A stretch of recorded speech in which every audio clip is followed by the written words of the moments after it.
राखी सावंत होणार पूर्ण सीझनसाठी नॉमिनेट। नमस्कार मित्रांनो, बीबी डिकोडर चॅनलवरती पुन्हा एकदा तुम्हा सर्वांचं स्वागत आहे।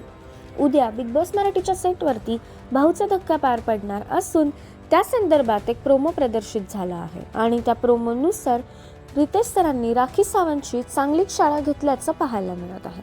तर नेमकं रितेश सर काय बोलले राखीला हे आपण या व्हिडिओद्वारे जाणून घेणार आहोत। त्यापूर्वी व्हिडिओला लाईक करा आणि चॅनलला सबस्क्राईब करायला विसरू नका। तर समोर आलेल्या प्रोमोनुसार राखी सावंत पूर्ण सीझनसाठी नॉमिनेट होण्याची पूर्णपणे शक्यता वर्तवली जात आहे आणि त्याचं कारण म्हणजे राखीने जेवण कचऱ्यामध्ये फेकलं होतं। यावरून रितेश सरांनी तिची चांगलीच शाळा घेतलेली आहे।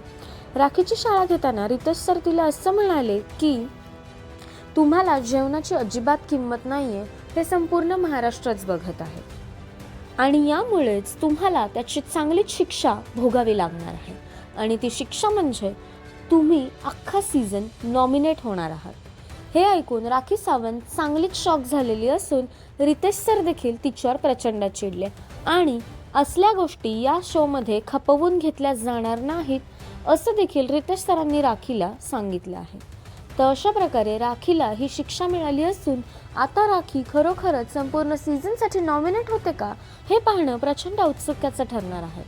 तर या सगळ्यावरती तुमच्या काय प्रतिक्रिया आहेत हे आम्हाला कमेंट्सद्वारे नक्कीच कळवा। तसेच बिग बॉस मराठीचे सर्व अपडेट सर्वात आधी जाणून घेण्यासाठी बीबी डिकोडरला सबस्क्राईब करा। भेटूया नवीन व्हिडिओमध्ये नवीन अपडेट्स घेऊन। तोपर्यंत धन्यवाद।